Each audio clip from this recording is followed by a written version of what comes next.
Homem como você encarnar, não. Sempre contra. Sempre medida. Esse é o meu trabalho. Não que as pessoas achem que eu não fiz bem essa noite. Junte-se a mim. E eu mostrarei uma nova forma de contar e medir. Uma forma diferente de ver o tempo. E com você pra onde? Eu não consigo entender. Fique observando.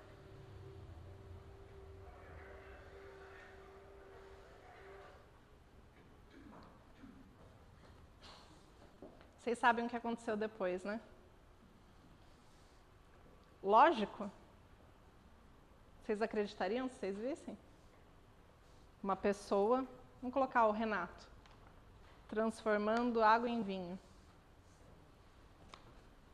Me lembra uma historinha de 2 bebês que estavam na barriga da mãe e um virou para o outro e falou assim: o que você acha que existe depois do parto? Ah, não existe vida não, imagina. Ah, eu acho que a gente vai viver diferente. Talvez usar os nossos pés, comer com as nossas bocas. Imagina, você acredita nisso? É o cordão umbilical que traz a comida pra gente, a gente nem precisa mexer a nossa boca. Isso é cientificamente comprovado. Mas será que não existe uma outra forma da gente viver? Ah, eu não acredito nisso, porque se existisse, quem voltou para contar?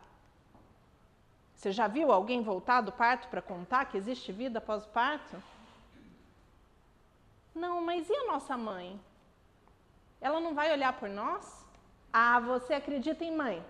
Cadê ela então? Que não está aqui, que eu não estou vendo? Você já experimentou fazer silêncio? Eu acho que a gente consegue ouvir a batida do coração dela. Ah, não acredito que você acredita nessas coisas. Ninguém voltou para contar. A gente tem tudo que a gente precisa aqui. Uma vez que a gente sair, que o parto acontecer, acabou. Acabou essa vida. Ah, mas eu acho que a mamãe está em torno de nós. Que a gente vive dentro dela. Ainda que a gente não consiga compreendê-la aqui. Você está ficando louco. A gente questiona tantas coisas, né, na nossa vida. Se a gente fosse imaginar o parto dessa maneira, se a gente fosse criança ainda, a gente não ia entender o que ia acontecer depois do parto. E a gente ainda é criança em tantas coisas. E Tomé foi o discípulo de Jesus que questionava essa parte lógica, porque ele queria fazer sentido das coisas que Jesus estava falando. Não bastava Jesus aparecer fazendo milagre. Para quê? Como? Com métrica, com lógica, com raciocínio. Mas foi Tomé que fez perguntas importantes para Jesus. Por exemplo, na Santa Ceia, foi Tomé que perguntou: mas Jesus, como que a gente vai te seguir? Qual é o caminho? Se a gente não sabe o caminho, como que a gente vai te seguir? E foi para Tomé que Jesus respondeu: eu sou o caminho, a verdade e a vida. Aí a gente pode imaginar essa ideia de eu sou o caminho, a verdade e a vida como Jesus personificado, que a gente tem que seguir o que ele fez. Mas eu acho um pouco limitada essa visão. Porque se fosse assim, e os hindus? E os budistas?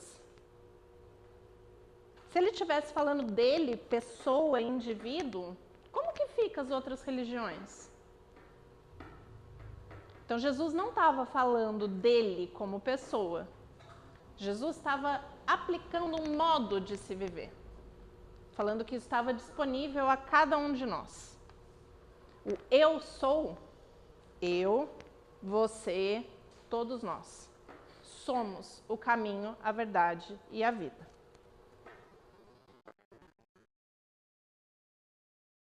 Pode ser o caminho. Como que a gente pode achar dentro da gente a verdade? Essas coisas Tomé ainda não conseguia entender. E por isso ele perguntava, e perguntava, e perguntava. E é interessante porque num evangelho apócrifo de Tomé, apócrifo é que não foi reconhecido pela igreja, porque foi descoberto no Egito em 1945. Existe um evangelho de Tomé. E nesse evangelho de Tomé, ele coloca uma frasezinha curtinha, que segundo ele foi proferida por Jesus. Se trouxeres luz ao que está dentro de ti, a verdade te libertará. Se não trouxeres luz ao que está dentro de ti, isso te destruirá. Então Jesus está falando para iluminar o nosso interior, para que a verdade nos liberte. Faz sentido, porque em outras situações ele também falou: conhece a verdade e a verdade vos libertará.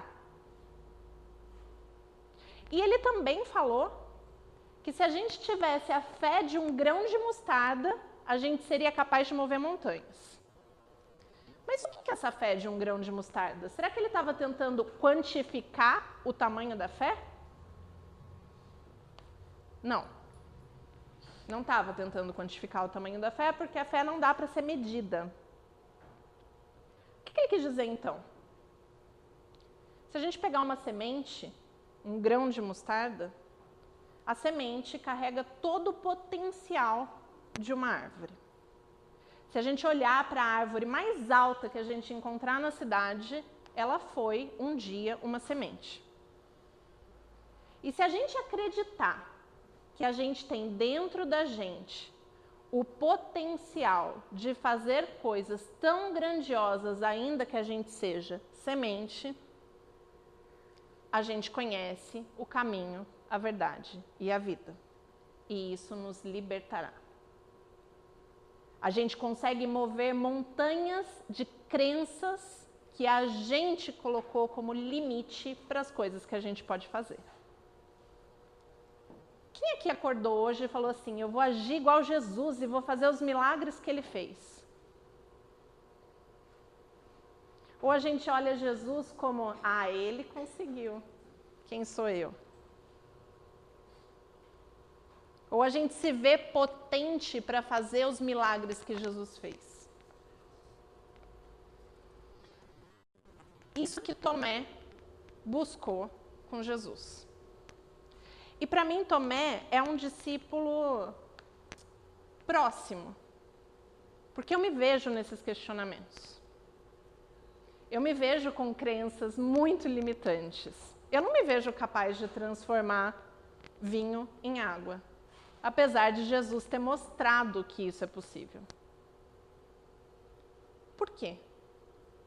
Porque muitas vezes a gente racionaliza demais. E se a gente não consegue explicar com a nossa razão as coisas, a gente descredita. O Espiritismo convida a gente a racionalizar mesmo, a pensar, a refletir. E é importante que a gente tenha essa característica.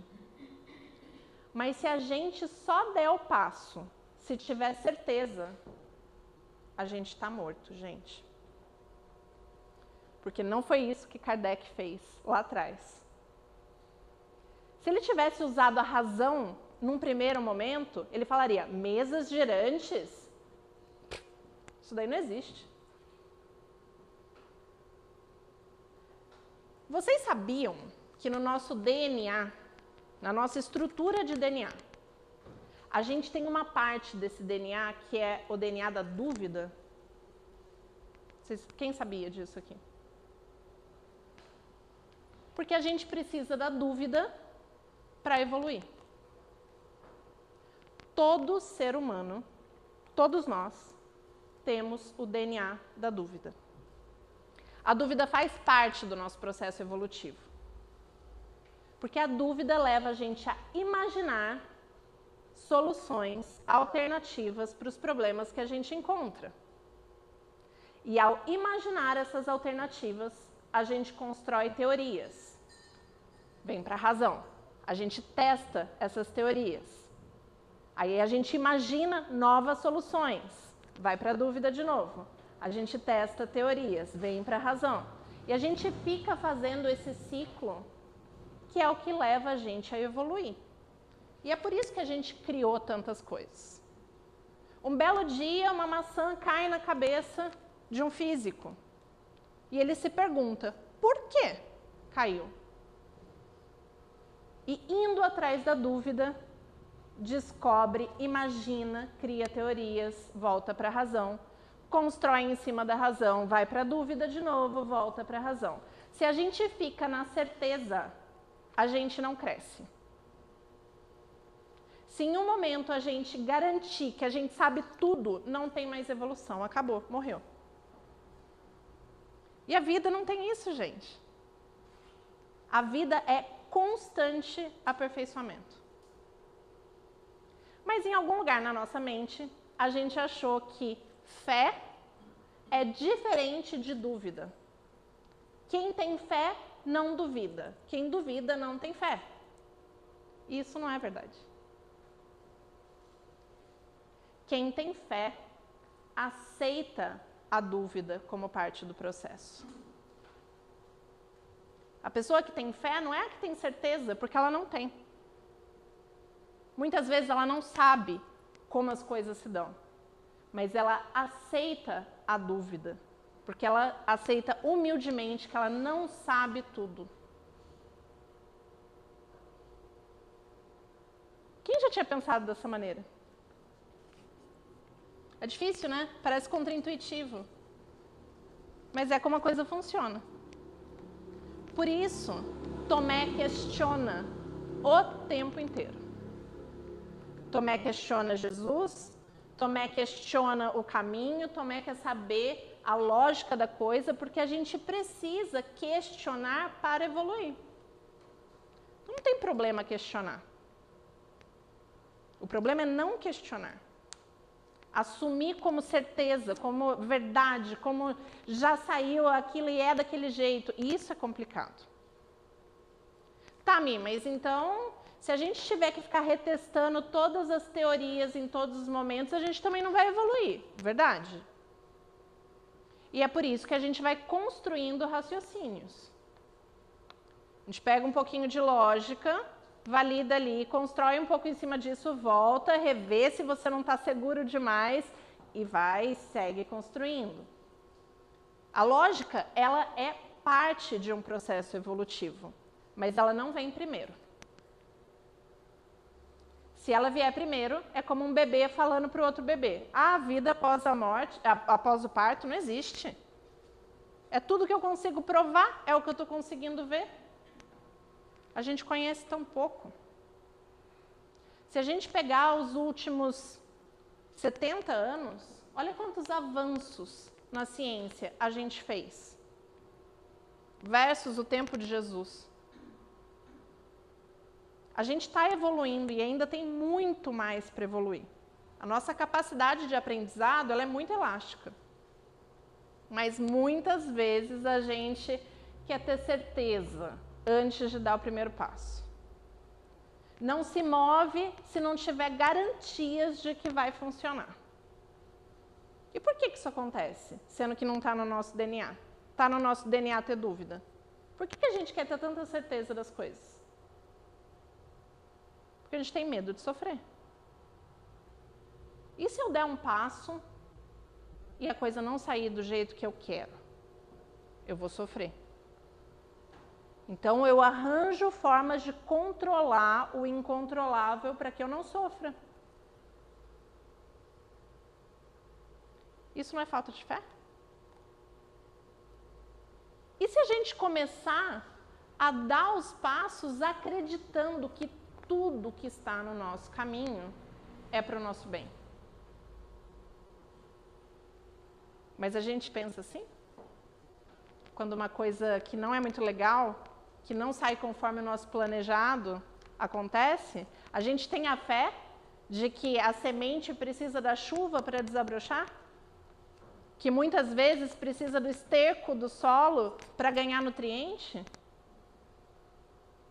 A gente não pensa assim. A gente quer que tudo seja de acordo com a nossa expectativa. E isso não é falta de fé? A fé real é quando a gente aceita que a gente não conhece como, a gente aceita a dúvida e ainda assim tem a segurança de que a gente não está desamparado por Deus. E a nossa mente, nossos pensamentos, eles são muito potentes. Eles são muito potentes mesmo. A gente cria o que a gente quiser com a nossa cabeça. Eu vou dar um exemplo para vocês. Fechem os olhos. Imaginem um elefante roxo. Podem abrir os olhos. Alguém não conseguiu imaginar um elefante roxo? Todo mundo consegue imaginar. E vocês sabiam que a área do cérebro responsável pela visualização, assim, igual que vocês fizeram agora, é igual se você estivesse vendo o elefante roxo na sua frente? O seu cérebro entende da mesma forma. Vocês sabiam disso? Todos vocês acabaram de ver um elefante roxo. Cientificamente. E se eu falar, um elefante roxo não existe, vocês vão falar, como? Na minha cabeça eu vi. E toda vez que eu falo elefante roxo, vocês estão pensando em um elefante roxo. Porque o nosso pensamento responde a comandos. A nossa mente cria com uma rapidez bizarra, imensa. E muitas vezes a gente acha que a gente é o que a gente pensa. E não percebe que existe um ser que ativa o pensamento. Eu acabei de ativar o pensamento de vocês falando elefante roxo. Mas quantas vezes a gente coloca a nossa cabeça no automático? Eu tenho que fazer isso, eu tenho que fazer aquilo, eu tenho que buscar meu filho na escola, eu tenho que falar com a minha mãe, eu tenho que ligar para fulano. Aí você está escovando o dente, tá cozinhando, está fazendo as coisas, pensando naquela lista de afazeres. Quem nunca? E aí você esquece o que você está fazendo. Você está andando, você esquece o que era, porque a tua cabeça está tão agitada com coisas que você criou, que você nem percebe que você está criando aquilo. O nome disso é obesidade mental.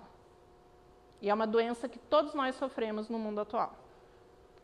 Porque a gente superestimula a nossa mente, que é uma ferramenta e tanto de criação. Só que a gente faz isso sem se dar conta, sem perceber, sem questionar. Quem está criando esses pensamentos?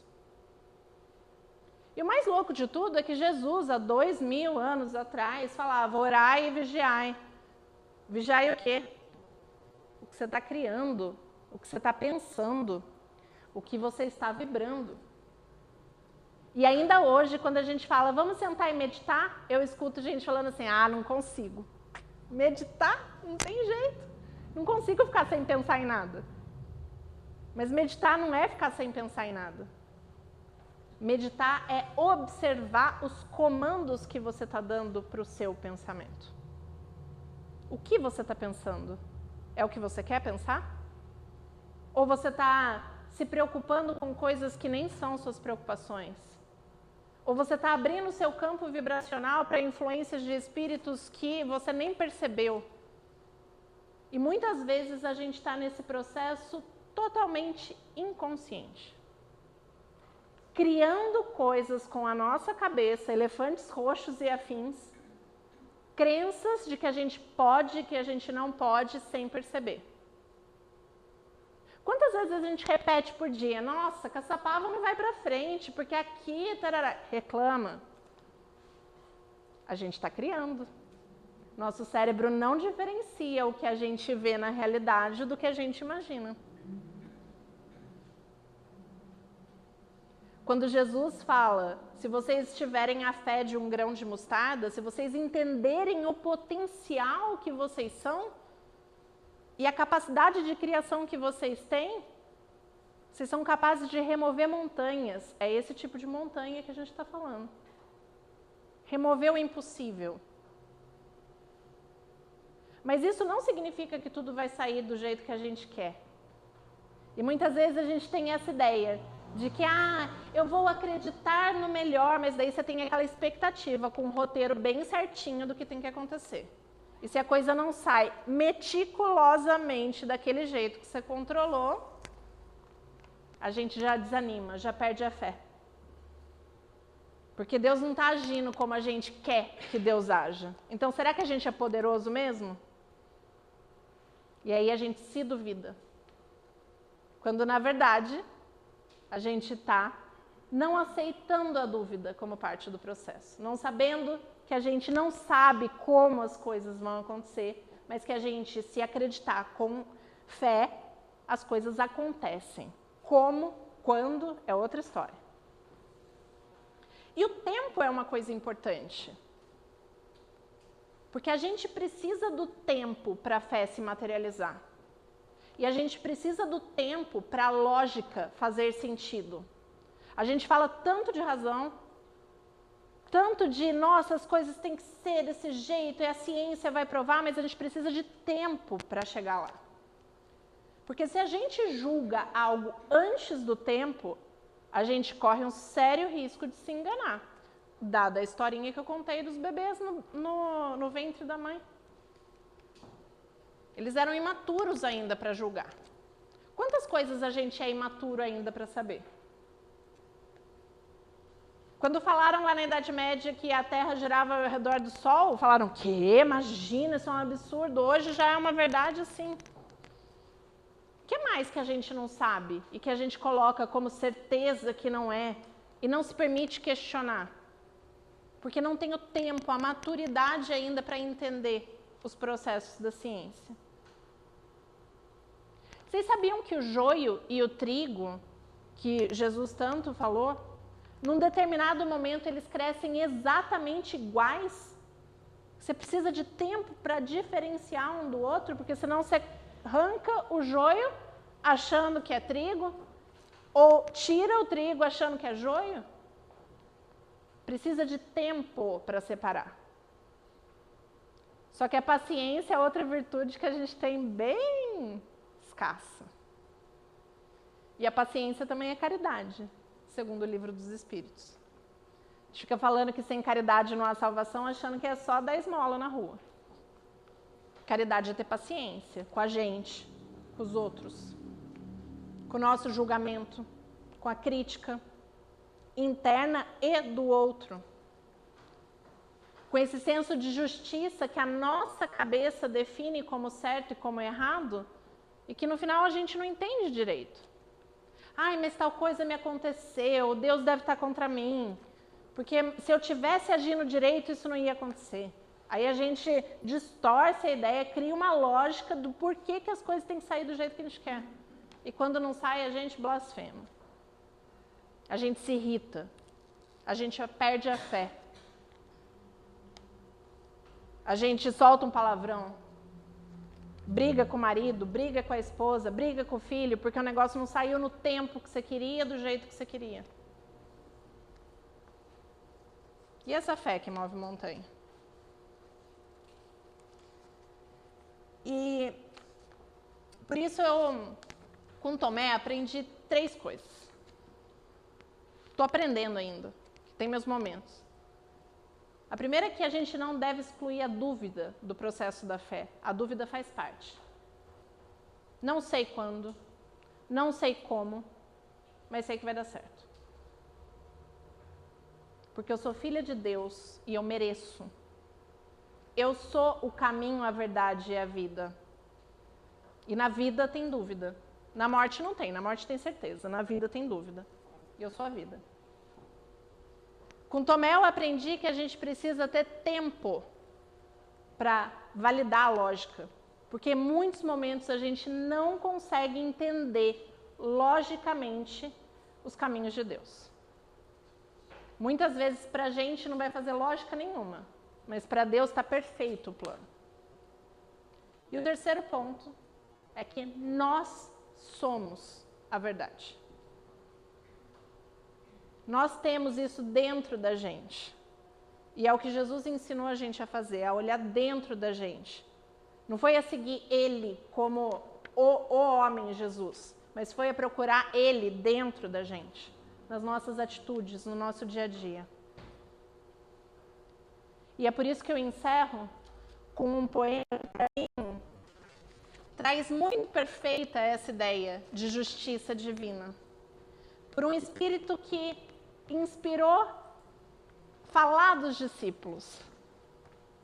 Foi quem me soprou ali no ouvido, vai lá e fala dos 12 discípulos. Um espírito que eu gostaria de agradecer imensamente, porque me emociona o amparo que esse espírito dá para essa casa, para os trabalhos aqui. A oração é a seguinte: Senhor, muito obrigada pelo que me deste. Muito obrigada pelo que me dás. Pelo ar, pelo pão, pela paz. Obrigada pela beleza que meus olhos veem no altar da natureza. Olhos que contemplam o céu, a terra, o mar. Que acompanham a ave ligeira que corre fagueira no céu de anil. E se detém na terra verde, salpicada de flores em tonalidades mil. Obrigada, Senhor, porque eu posso ver o seu amor. E diante da minha visão, pelos cegos, eu formulo essa oração. Porque eu sei que depois dessa lida, na outra vida, eles também enxergarão. Obrigado pelos ouvidos meus. Ouvidos que me foram dados por Deus. Ouvidos que ouvem o tamborilar da chuva no telheiro, a melodia do vento nos ramos do salgueiro, as lágrimas que choram nos olhos do mundo inteiro. Diante da minha capacidade de ouvir, pelos surdos eu quero pedir. Porque sei que depois dessa dor, no teu reino de amor, eles também voltarão a ouvir. Obrigado, Senhor, pela minha voz, mas também pela sua voz. Pela voz que canta, que ensina, que ilumina, que consola. Pela voz que com emoção profere sentido oração. Diante da minha melodia, pelos mudos eu te quero rogar. Porque sei que depois dessa expiação, na outra reencarnação, eles também cantarão. Obrigado, Senhor, pelas minhas mãos, mas também pelas mãos que semeiam, que agasalham, mãos de ternura, que libertam da amargura. Mãos que apertam mãos, mãos de caridade, de solidariedade, mãos que atendem à velhice, à dor, ao desamor. Mãos que acalentam, que lavram, que enxugam lágrimas e suores de sofredores. Pelos céus, pelos pés que me levam a caminhar, marchar altaneiro, servir ao bem e seguir adiante, a buscar os que caíram, a redimir os que se perderam. Pelos que se encontram amputados, aleijados, infelizes, eu oro e suplico, porque sei que depois dessa expiação, na outra existência, eles também bailarão. Obrigada, Senhor, pelo meu lar. O lar que me deste, meu teto amigo, minha doce morada, meu recanto de paz, a escola de amor. Obrigado, Senhor, pelo amor que eu tenho, pelo lar que é meu. Mas se eu não tiver lar, se eu estiver sozinho, nem um teto para me agasalhar, nem um leito para repousar, nem um cão para eu afagar, nem mesmo assim murmurarei, nem blasfemarei, porque eu tenho a Ti, Senhor. Eu te agradeço porque eu nasci. Obrigado, Senhor, porque eu creio em Ti, pelo Teu reino de amor que habita em mim, em todos vocês. Muito obrigada, Senhor.